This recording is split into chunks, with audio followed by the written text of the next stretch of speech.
I used to think that burnout meant collapsing dramatically at your desk.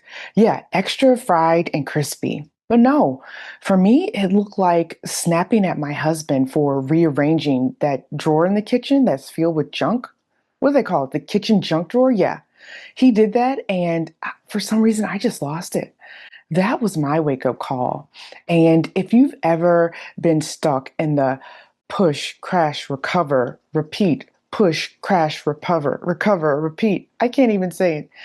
This is for you. I'm going to share my turning point and a simple pause exercise that you can steal for work this week. So I want you to stay tuned and buckle up, Buttercup, because I'm Sophia and I help driven women climb in corporate without the cost of burnout. And I'm going to share my stories about how I burned out because I want to prevent the same thing from happening to you. I was reading this book, Level Up Your Leadership by Deborah Nash, and it put to words what we all experience, the burnout cycle. I didn't even realize it was a cycle.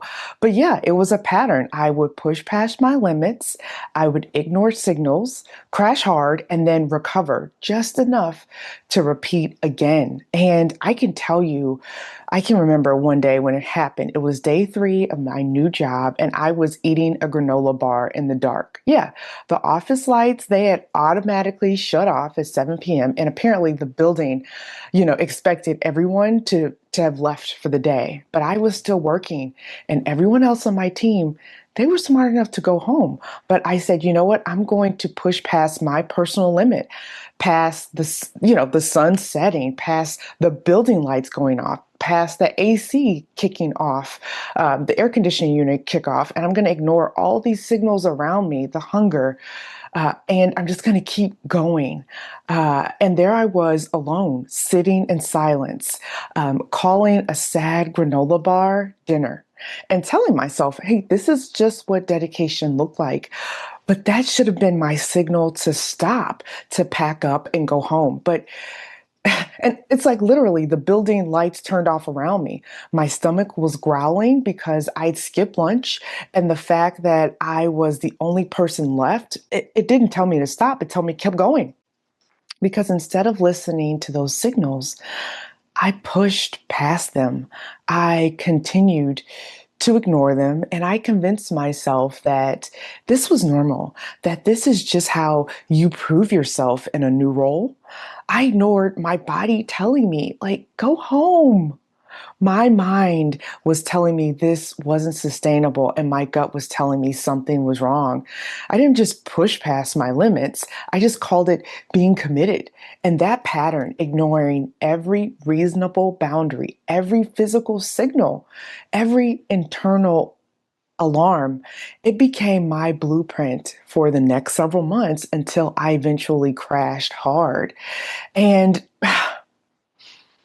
this moment, it didn't help me realize that I couldn't hack it. It basically helped me realize that just being exhausted and cranky, something more was wrong. I wasn't being effective or strategic. I was just exhausted and cranky. And that wake up call came when I had my performance review, and my manager, I mean, he praised my reliability, my dedication. I'm the glue that keeps the team going. I helped us, reach all of these awesome metrics. He talked about how I always stepped up, I never missed a deadline, I kept everything moving smoothly behind the scenes. Everyone could depend on me. And it felt good for a moment until I realized, man, I'm invisible. Yes, I'm doing all of these things, all of these outward behaviors, but they're just praising my sacrifice. What about all of the great things that I'm doing? What about my strategy? Like, what about those things? And that's when I realized, as I saw other people around me getting promoted for their strategy, that I was just exhausted and cranky. And I was disguising that as dedication. Dedication to what? Like, I wish someone had told me earlier in my career that leadership, it isn't about how much you can take, it's about how clearly you can think.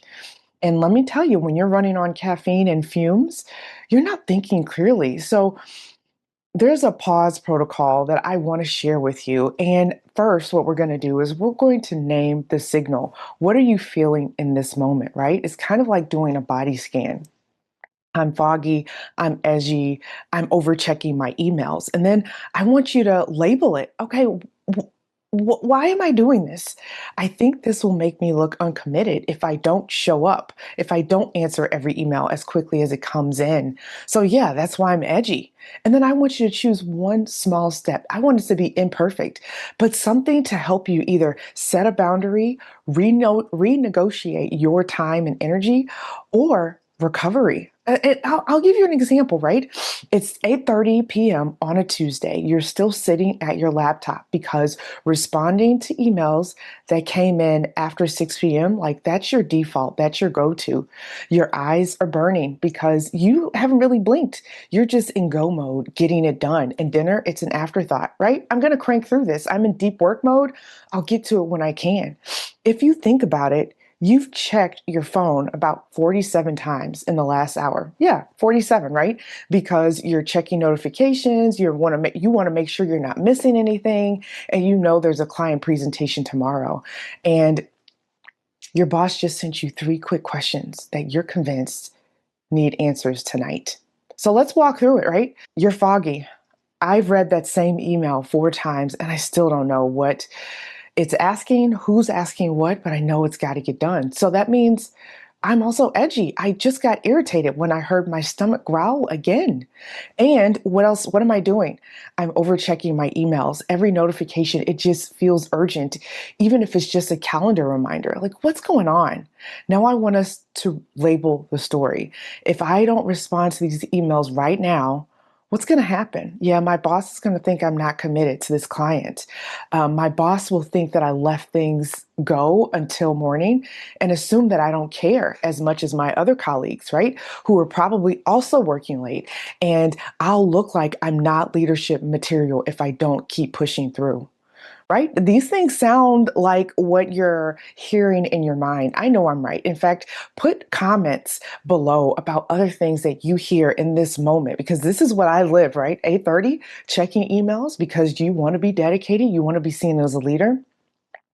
So this is what we're going to do. We're going to either we're going to do all three because I want to truly demonstrate what it looks like. We're going to choose a boundary, we're going to renegotiate, and then we're going to build in some recovery, right? Because we need to break that cycle, right? Push, grind, repeat, push, grind, repeat. We got to break the cycle.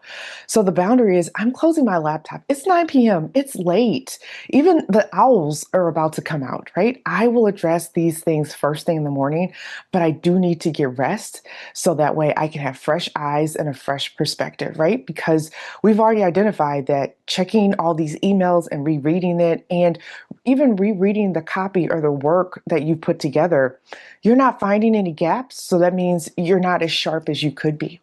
Let's look at renegotiation. I'm going to send one quick message and we're going to say, hey, I'm going to give these questions the attention they deserve, and I'll have thoughtful responses by 10 a.m. tomorrow.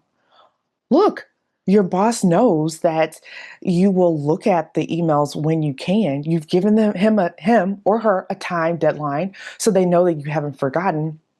And if they feel so inclined to pick up what you haven't done in between the hours that you're sleeping and resting and 10 a.m. tomorrow, they can do so. But you're being very clear that, hey, this is the best that I can do right now at 9 p.m. And I want to show up as my best self tomorrow. And I'm giving you a deadline for that.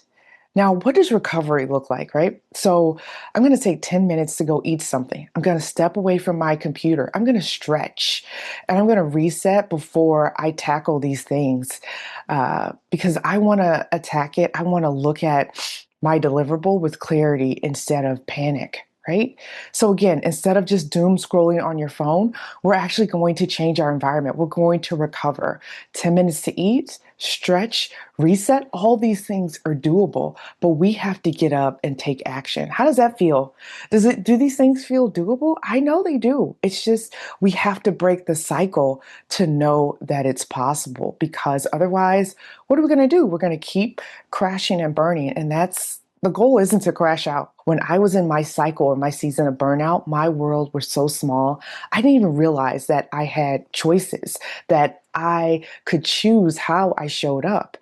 And on top of that, I also didn't realize that I knew that the pace I was going at was unsustainable, but I didn't realize that I had the power to shift my pace.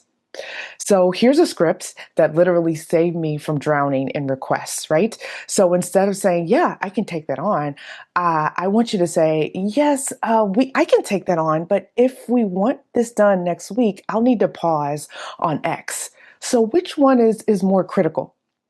Right? You're turning it from a dictatorship or an auto default, yeah, I'll do it, to a, hey, let's make it a dialogue. Let's look at what what is critical and what needs to shift. Now, let me tell you why it works. It works because you are shifting from being tactical and being the doer to being strategic. And just by asking this question or framing it this way, you are being seen not as difficult, but you're being seen as like a thought partner, right? And at the same time, here we are, here we go. At the same time, you're protecting your energy. Okay, here is your push, right? Where is your push, crash, repeat cycle showing up? Honestly, I want you to think about it. Is it late night emails? Is it over prepping slides? Is it saying yes to every meeting? I really want you to think about that. Jot it down in the comments because often when we share what's getting us, other people will see it in themselves. And also tell me, what am I missing? I just mentioned the late night emails over prepping the slides, but what am I missing? What do you see just that pops out in your mind? Because this isn't about becoming perfect at boundaries. It's about noticing one loop and interrupting it sooner. So, okay, here we go. Here's the quick recap. What signal are you going to catch up on this week? Is it irritability? Is it brain fog? Is it overavailability? Drop it in the comments. And if you want more scripts like this, more tools, I want you to subscribe to this channel. Next week, I'm going to start sharing how to make boundaries look more like leadership moves instead of rebellion. Now, did you notice some of these patterns and think, great, I like these patterns, but what do I do about it? I want you to take an action and join my masterclass. It's linked in the notes here because taking action, sometimes that's the hardest thing. But when you are in a community with other people who are also taking this action, we dialogue through these issues. We look at audits, energy resets in real time, and we make it happen. Now, I know you think you got it covered, right? You got to figure it out. But what about your coworker who needs to hear this? I want you to drop me a line because I host workshops for like minded leaders who are ready to level up without burnout. You know where to find me. You're going to subscribe. Talk soon.